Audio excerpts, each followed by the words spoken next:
กอ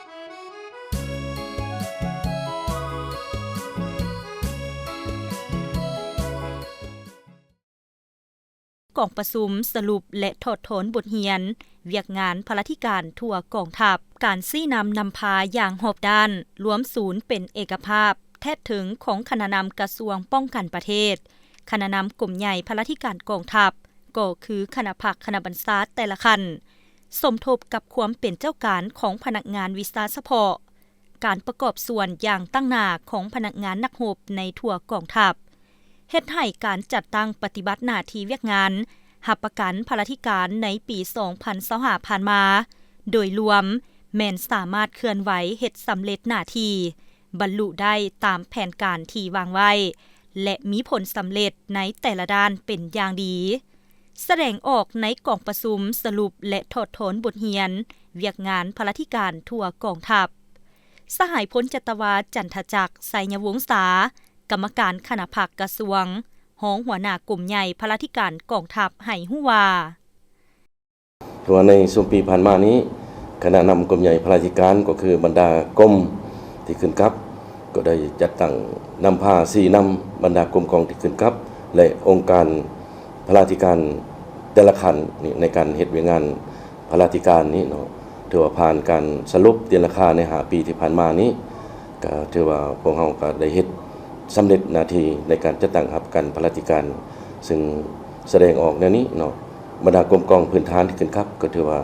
ได้ตั้งหน้าเฮ็ดหน้าที่ตามภาระบทบาทของตนถือว่ากรมกองมีความเข้มแข็งหนักแน่นทางด้านคุณธาตุการเมือง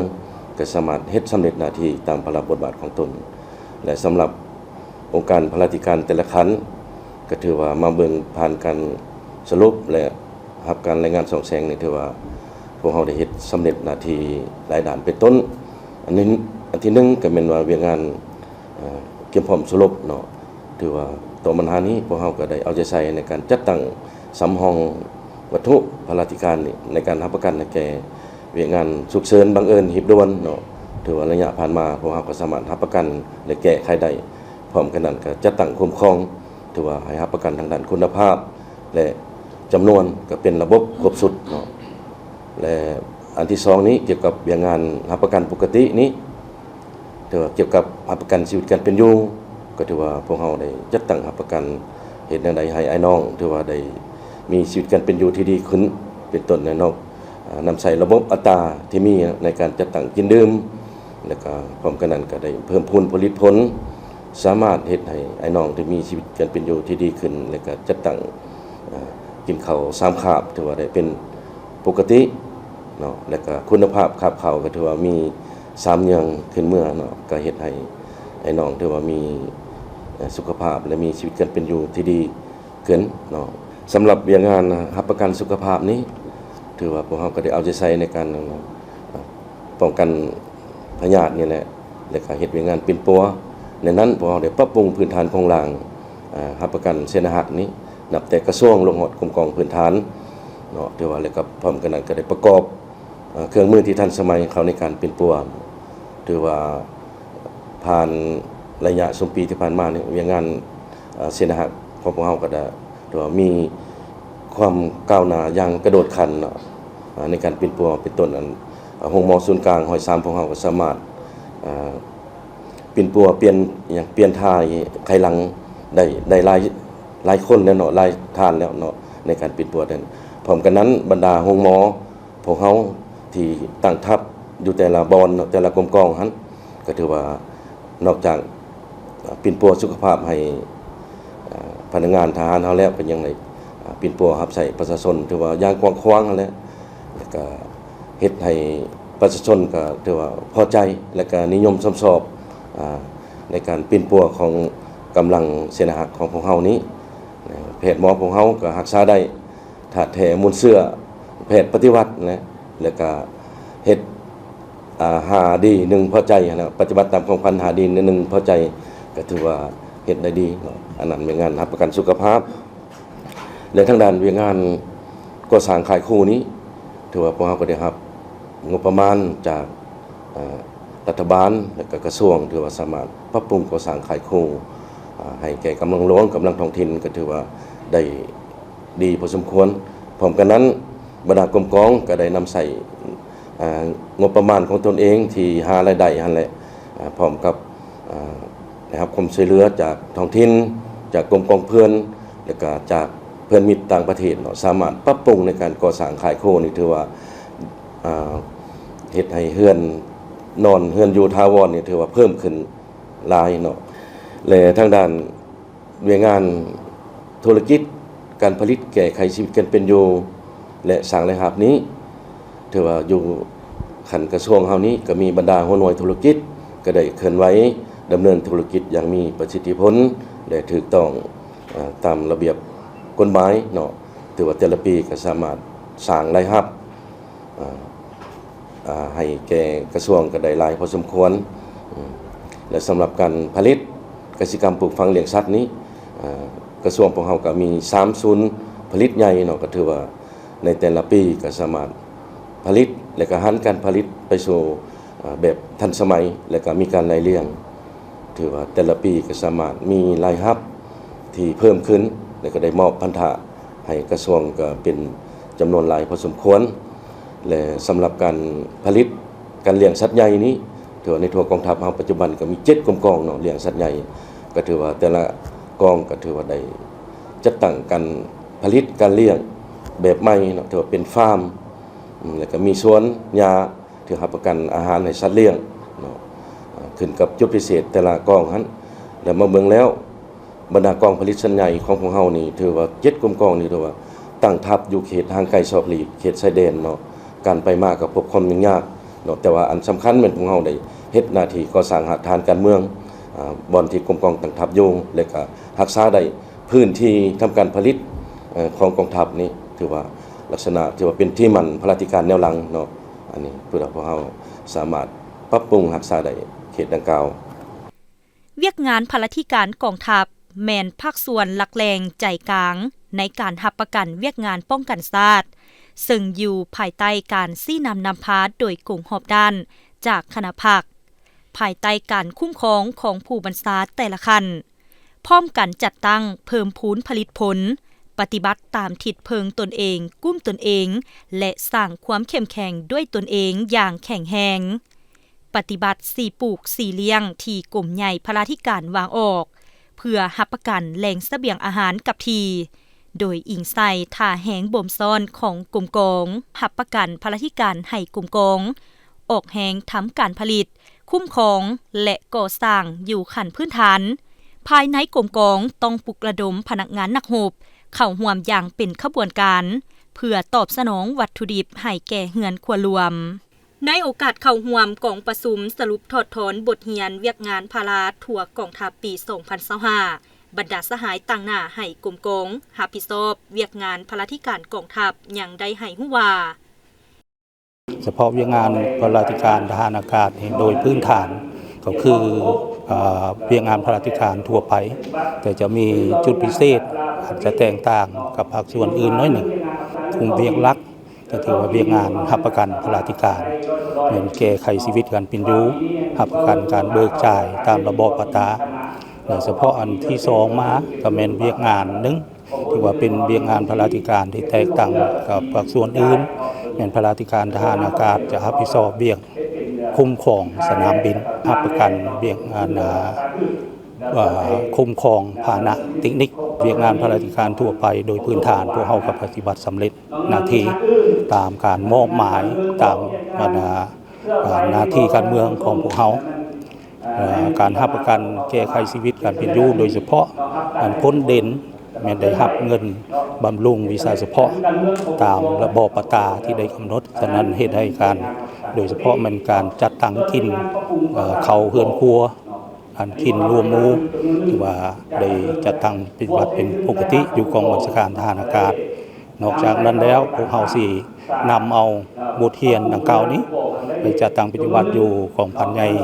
7-2และ7-3ตื่มเนาะเพื่อว่ารับประกันให้ได้กรมพลทหารที่2พวกเฮาก็ได้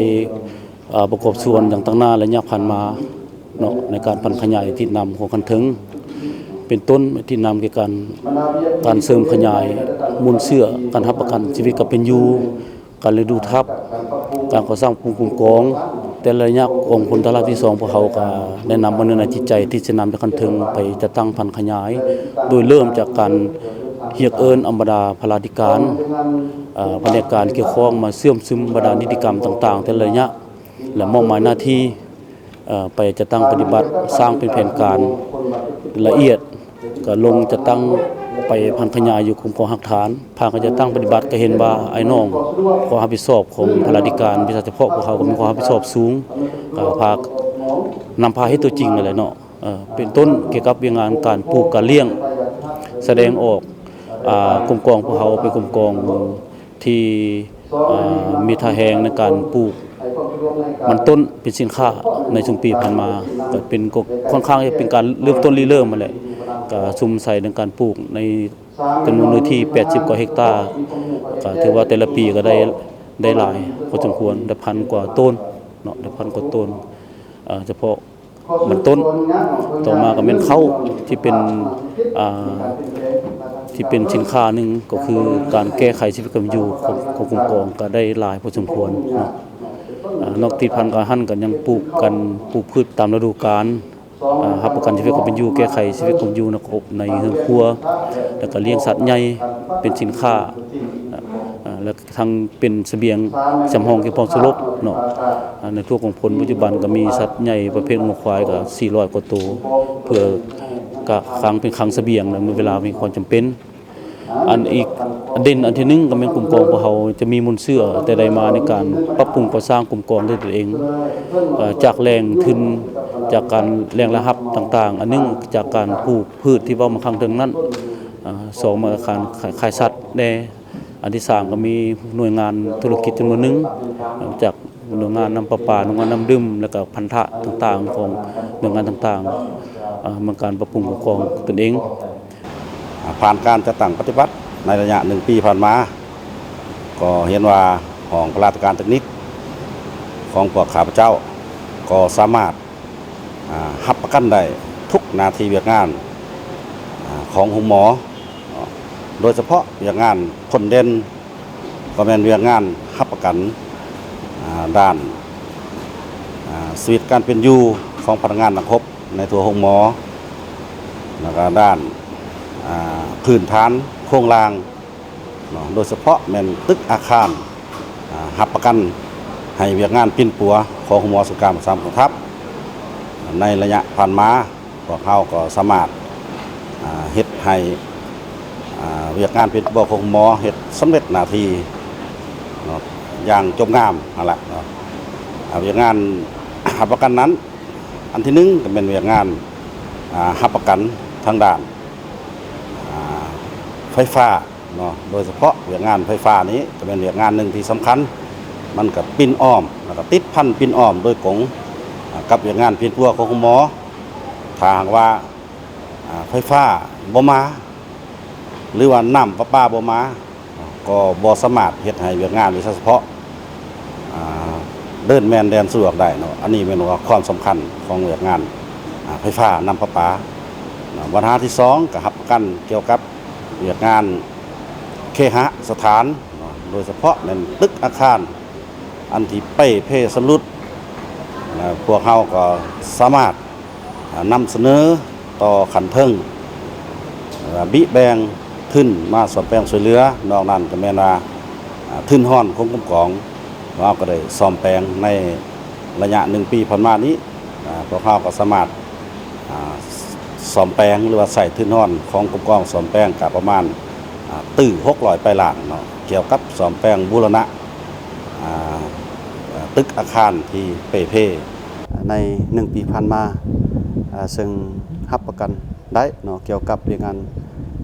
านพยาการเป็นต้นก็มันเกี่ยวกับเรื่องงานอุปโภคบริโภคทางกองพลพลโดยเฉพาะก็เป็นห้องพยาการ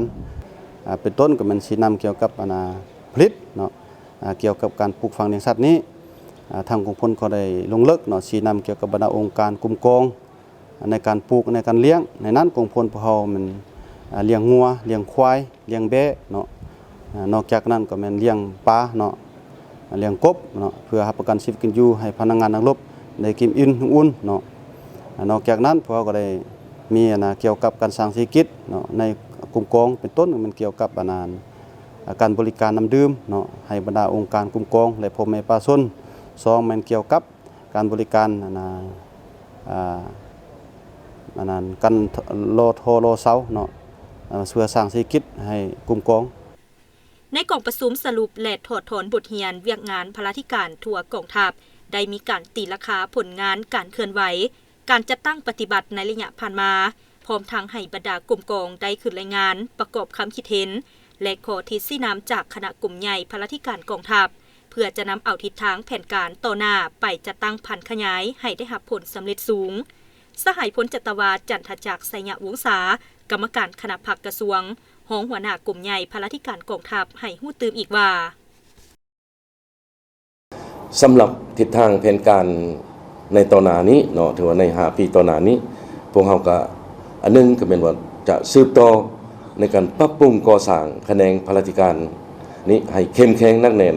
และก็หันเป็นทันสมัยต่อปัญหานี้พวกเราก็ได้เอาเข้าแผนยุทธศาสตร์ในการปรับปรุงก่อสร้างแขนงพลาธิการกองทัพนี้ใน5ปีต่อมา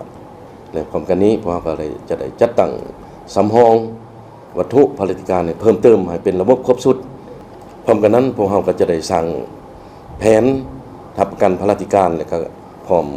ของงบประมาณจากคันเทิงในการจัดซื้อจัดหาวัตถุพลาธิการนี้เพื่อสำรองให้เป็นระบบครบสุดและก็เพียงพอตามความต้องการของหน่วยงานสำหรับรับประกันปกติเนาะนี่ก็เกี่ยวกับรับประกันชีวิตการเป็นอยู่นี่ก็จะได้เห็นในรับประกันให้พนักงานนักรบในทั่วกองทัพนี้มีชีวิตการเป็นอยู่ที่ดีเป็นต้นเป็นระบบอัตรานี้ให้รับประกันได้เนาะและการนุ่งห่มที่อยู่อาศัยและการเป็นปัวสุขภาพถือว่าพวกเราจะได้เพิ่มทวีและก็ปรับปรุงให้ดีขึ้นเนาะในใส่หันเป็นทันสมัยสั่งรวมแล้วเวียกงานพลาธิการกองทัพในปี2025ที่ผ่านมาเห็นได้ว่ามีมากผลสำเร็จอันจบงามและในทิศทางแผนการต่อหน้าคณะนำกลุ่มใหญ่พลาธิการกองทัพก็ได้สุ่มใส่ในทุกโครงเขตเวียกงานเฉพาะก็แม่นการสร้างหลายหับสืบต่อปรับปรุงหัวหน่วยการผลิตธุรกิจให้มีประสิทธิผลสูงสามารถสร้างหลายหับให้แก่กองทัพให้ได้ตามเป้าหมายที่กำหนดหรือลืนคาดหมายเคียงคู่กันนั้นก็แม่นเวียกงานการปลูกการเลี้ยงเพื่อรับประกันแก้ไขชีวิตการเป็นอยู่ของพนักงานนักรบปฏิบัติตามระบบอัตราการนุ่งห่มที่อยู่อาศัยและด้านการปิ่นปัวสุขภาพให้ดีขึ้นและหันเป็นทันสมัย